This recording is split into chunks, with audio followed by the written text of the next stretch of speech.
Today we will discuss our practical number 7, which is write a program which will identify the non-terminal and terminal of the grammar. So first of all, what is grammar? The grammar capital G is a collection of terminal, non-terminal, start symbol and a set of production rules. So it is denoted by capital G is equal to T and PS, where T is a set of terminals, N is a set of non-terminals, P is a set of production rules and S is a start symbol. So what is production rules? A grammar is defined by production rules that specify which symbols may replace with other symbols. These rules may be used to generate string or to parse them. Each such rules has a head, left hand side and a right hand side, in which left hand side it consists of the string that may be replaced and the body, and in right hand side it consists of a string that may replace it.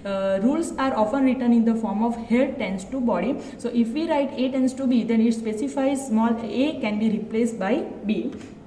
Terminals and non-terminals. The terminals and non-terminal symbols are the lexical elements used in specifying the production rules constituting a formal grammar. Terminal symbols are the elementary symbols of the language defined by the formal grammar, and non-terminal symbols are replaced by a group of terminal symbols according to the production rules. Terminal symbols are the literal symbols which may appear in the output of the production rules of a formal grammar and which cannot be changed using the rules of grammar. Applying the rules recursively to a source string of symbols which will usually terminate in a final output string consisting only a terminal symbols. Non-terminal symbols are those symbols which can be replaced. They may also be called simply synthetic variables. A formal grammar includes a start symbols, designated members of the set of non-terminals from which all the string in the language may be derived by successive applications of the production rules. In fact, the language defined by the grammar is precisely the set of terminal string. Let's take example. Capital S tends to C A D and A tends to A B. Here we have a start symbol capital S. Here we have a non-terminal C D A and small b. Here we have a capital A. So for capital A we have two production rules, and production rules are separated by vertical lines. So for capital A we can write small a also, and also A-A-B. So we can get the string C-A-B when we replace capital A by small a, and we can get the string C-A-B-D when we replace capital A by AB. So capital S is a star symbol and capital A is replaced by two alternative string. So we have a non-terminal capital A and capital A are the non-terminal symbol. Let's take example. E tends to E plus T and T. So we have two production rules, E plus T and T. For T we have two production rules, T into F, and for F we have only one production rule, small a. So we have to derive one string A plus A into A. So for that we have to start from the start symbol. So our start symbol is capital A. So we have to write here capital A. For capital E we have two production rules, E plus T and T. So we write here E plus T. So for T we have two production rules, T into F and F. So we replace T by T into F. Now for F we have only one production rule, small a. So F is replaced by small a. After that for T we have to replace F. So T is replaced by F. After that F is replaced by A. So we get A into A. Now for capital A we have second production rule T. So E is replaced by T. For T we have F. So T is replaced by F, and for F we have replaced by A. So in this example, capital T, capital E, capital F are replaced by small a. So small a is a terminal symbols, and E, T and F are the non-terminal symbols. Now let's take one its program.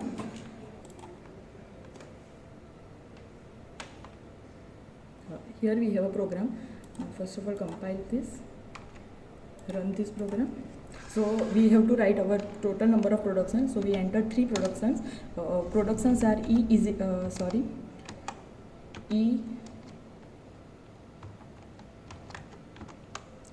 equal to E plus T.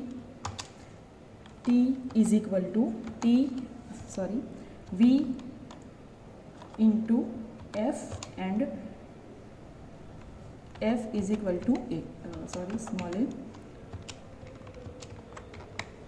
Okay. So here we have a terminals are equal to plus multiplication or all operators and small a, and non-terminals are E, T and V and F. So these all non-terminals are replaced by small a. As we mentioned in introductions. Thank you. Hello, today we will discuss our practical 8, which is write a program to find first position of the grammar. So first of all, what is grammar? The grammar G is a collection of terminal, non-terminal, start symbol and a set of production rules. It is denoted as a G is equal to T and PS, where T is a set of terminals, N is a set of non-terminals, P is a set of production rules and S is a start symbol. First and follow sets are needed so that the parser can properly apply the needed production rules at the correct position. First is applied to the right hand side of the production rules and tell us all the terminal symbols that can start sentences derived from the right hand side. First can be applied to any right hand side and return a set of terminal symbols. First, alpha is a set of terminal symbols that begins in the string derived from the alpha. There are some rules to find out the alpha. If X is a terminal, then first of X is a X itself. If X tends to epsilon in a production rules, then add epsilon to the first of X. If X is a non-terminal and X tends to Y1, Y2 up to Yk is a production and epsilon is in all of the first of Y1, then first Yk, then add epsilon to the first of X.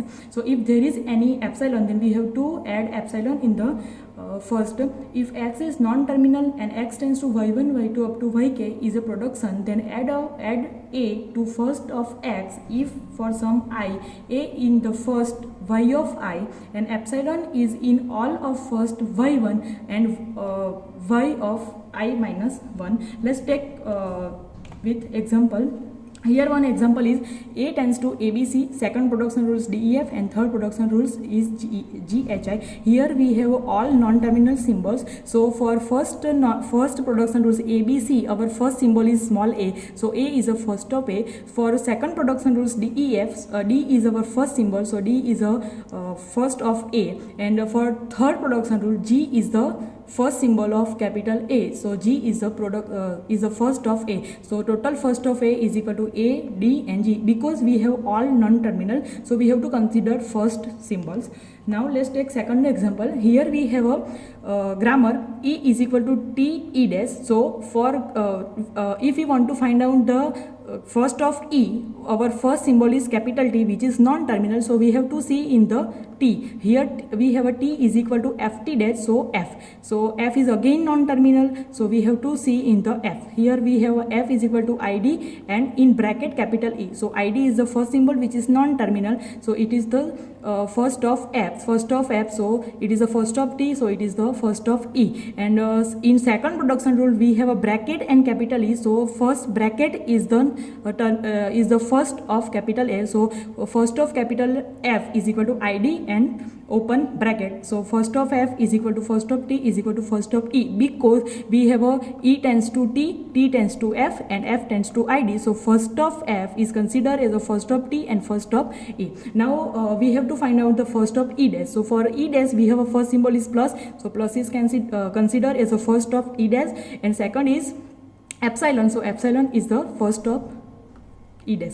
Now if you want to find out the first of T dash, then we have a first production rule multiplication FT dash. So multiplication is the first symbol, so it is considered as a first of capital for T dash, and second production rule only epsilon is there, so epsilon is the first of T dash. Now let's take third example, which is S is equal to A, B, C, D, E. Now here we have a series of all non-terminal symbols, and this is the grammar. So if we want to find the first of S, then first symbol is capital A, and capital A, for capital A we have a two production rules A and epsilon. So here A is the first of S. Now in this example, suppose we put epsilon at the place of A, then first is B. So we have to consider first of B also. So for B, our first symbol is capital B. So B is considered as a first of S, and second symbol is epsilon. So if we put epsilon here, then A and B are considered as epsilon. So first of capital S is capital C. So we have to consider the first of capital C also, and first of capital C is small c. So we have to apply C here. Now for C we have no epsilon, so this is the stop. So first of S is A, B and C. First of A is only A and epsilon. First of B is B and epsilon. First of C is C only. First of D is D and epsilon. So D and epsilon. And first of E is E and epsilon. So here we understand the importance of epsilon to find out the first symbols. Now we will take the program of this.